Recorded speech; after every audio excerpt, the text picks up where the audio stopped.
Bienvenue dans le module Produire un document numérique à plusieurs. Dans ce module, vous verrez quels sont les outils et pratiques qui participent à la bonne réalisation d'un document numérique en ligne avec d'autres internautes. Dans un premier temps, une séquence dédiée à l'organisation du travail vous sera proposée. Vous y verrez comment choisir les outils et mettre en place les tâches et les rôles de chacun pour produire un document dans de bonnes conditions. Viendront ensuite des séquences plus ciblées quant à l'utilisation des outils spécifiques à la production. Tout d'abord, une séquence sur les wikis, ce qu'ils sont, comment les reconnaît-on, comment travailler avec ce genre d'outils. Ensuite, vous aborderez une séquence sur les outils permettant l'édition et le partage d'un document en ligne avec par exemple la suite Framasoft ou les outils Google Apps et comment le publier, avec quels outils et sous quel format. Évidemment, quand nous parlons de création et de rédaction d'un document, nous parlons obligatoirement de ses corrections et de ses différentes versions. Une séquence vous permettra de voir comment participer à la révision d'un document partagé avant de le diffuser.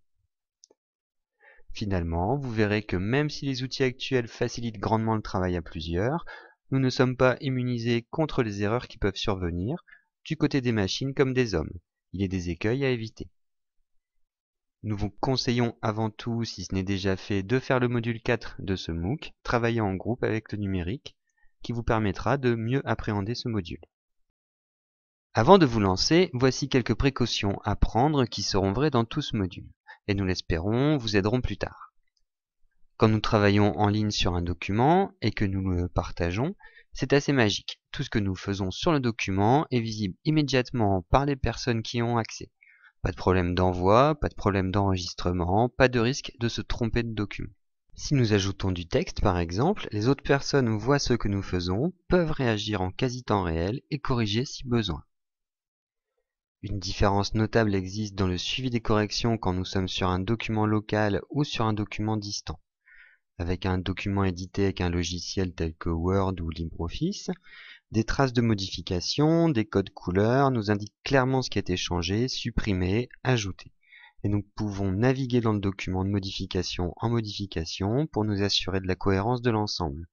Il est donc facile de suivre et de valider l'évolution du document.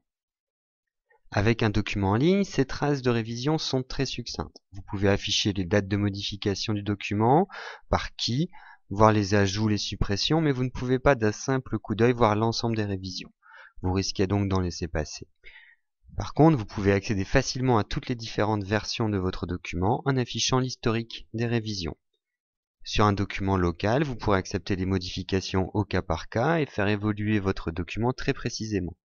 En ligne, vous devrez accepter la version courante ou restaurer une des versions précédentes. Nous voyons donc que d'un côté, nous pouvons être très fins dans le suivi des modifications de notre document local, mais nous devons être vigilants quand nous renvoyons nos documents aux autres contributeurs pour le versionning.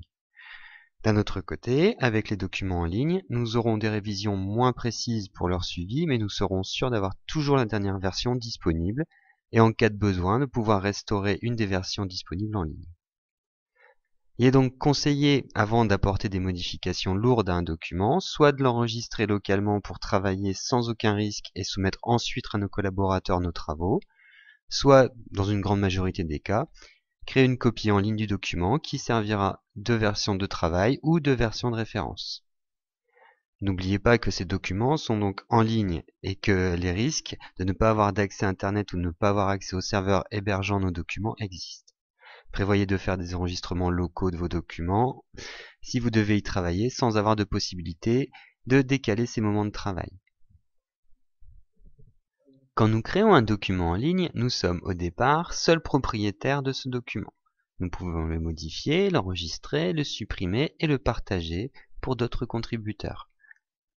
Pour que nos collaborateurs puissent y accéder, nous allons devoir définir des droits d'utilisation.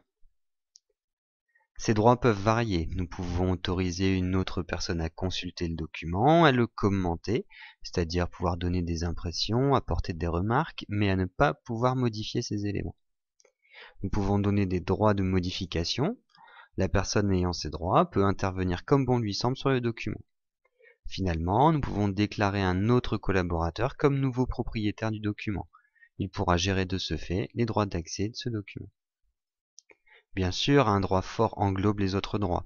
Si vous voulez modifier le document, vous pouvez naturellement le commenter et le consulter. Il faudra donc bien veiller à ce que les droits que vous donnez à d'autres personnes correspondent bien aux besoins du groupe de travail, pour éviter qu'une personne en charge de la correction ne puisse pas modifier le document par exemple. Même si vous pourrez a posteriori changer les droits d'accès, évitez les pertes de temps. Quand vous créez un document en ligne, il est par défaut privé, c'est-à-dire que personne en dehors de vous et des personnes à qui vous avez donné certains droits peuvent y accéder. C'est donc parfait pendant la phase d'élaboration du document. Il est vivement conseillé de ne pas diffuser un document tant qu'il n'est pas terminé. Vous pourrez, quand bon vous semble, changer le mode de publication de votre document. Votre document sera accessible en ligne via un lien HTTP. Vous pourrez le rendre accessible en lecture à toute personne disposant du lien. Vous pourrez finalement le rendre accessible publiquement sur le web. Il sera donc visible par tous les internautes. Pour conclure, un document en ligne a différents statuts en fonction des paramètres que nous lui affectons. Dans la sphère privée, depuis la simple lecture jusqu'à la suppression, et dans la sphère publique, depuis un accès avec un lieu connu à un accès complet pour tous les internautes. C'est à vous de jouer maintenant.